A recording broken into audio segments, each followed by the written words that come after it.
ಅಂತ ಹೇಳಿ ಅಂದ ತಕ್ಷಣ ನನಗೆ ಥಟ್ ಅಂತ ನೆನಪಾಗೋದು 3 ಪದಗಳು. ಒಂದು ಲಾಲಿತ್ಯ, ಒಂದು ಸಾಹಿತ್ಯ, ಇನ್ನೊಂದು ಪಾಂಡಿತ್ಯ. ಇವು 3 ಥಟ್ ಅಂತ ಬರುತ್ತೆ. ಲಾಲಿತ್ಯ, ಡಾಕ್ಟರ್ ನಾ ಸೋಮೇಶ್ವರ ಅವರ ಮಾತಿನಲ್ಲಿರುವಂತಹ ಲಾಲಿತ್ಯ, ಎಷ್ಟು ಪ್ರೀತಿಯಿಂದ ಮಾತಾಡ್ತಾರೆ, ಎಷ್ಟು ನಿರಾಳವಾಗಿ, ನಿರರ್ಗಳವಾಗಿ, ಅದ್ಭುತವಾಗಿ, ಯಾವುದೇ ನಕಾರಾತ್ಮಕ ತಂತ್ರಗಳಿಗೆ ಅವಕಾಶವಿಲ್ಲ ಅನ್ನೋದನ್ನು ಎಷ್ಟು ಪ್ರೀತಿಯಿಂದ ಹೇಳ್ತಾರೆ, ಅದು ಲಾಲಿತ್ಯ. ಅಫ್ಕೋರ್ಸ್ ಗೆದ್ದವ್ರಿಗೆಲ್ಲರಿಗೂ ಸಾಹಿತ್ಯ ಅಂದರೆ ಪುಸ್ತಕಗಳನ್ನು ಕೊಡ್ತೀವಿ. ಸೊ ದುಡ್ಡಿರೋರಿಗೆ ದುಡ್ಡು ಹೋಗುತ್ತೆ ಅಂತ ಹೇಳ್ತಾರಲ್ಲ, ಜ್ಞಾನ ಇರೋರಿಗೇನೆ ಪುಸ್ತಕಗಳು ಹೋಗುತ್ತೆ ಅನ್ನೋದು ಥಟ್ಟಂತ ಹೇಳಿ ಅಂತ ತಿಳ್ಕೊಳ್ತೀವಿ ನಾವು. ಯಾರು ಜಾಸ್ತಿ ಉತ್ತರಗಳನ್ನ ಕೊಡ್ತಾರೋ ಅವ್ರು ಜಾಸ್ತಿ ಪುಸ್ತಕಗಳು ಬರುತ್ತೆ.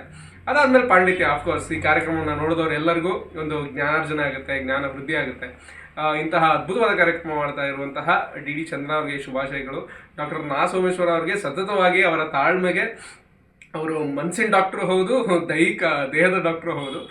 ಸೊ ಇಂತಹ ಅದ್ಭುತವಾದ ಒಂದು ಯಶಸ್ಸನ್ನು ಪಡೆದಿರುವಂತಹ ಚಂದ್ರವಾಹಿನಿ ಹಾಗೂ ಡಾಕ್ಟರ್ ನಾ ಸೋಮೇಶ್ವರ ಹಾಗೂ ಎಂಟೈರ್ ಟೀಮ್ ಆಫ್ ಥಟ್ ಅಂತ ಹೇಳಿಗೆ ಶುಭಾಶಯಗಳು. All the best, keep rocking.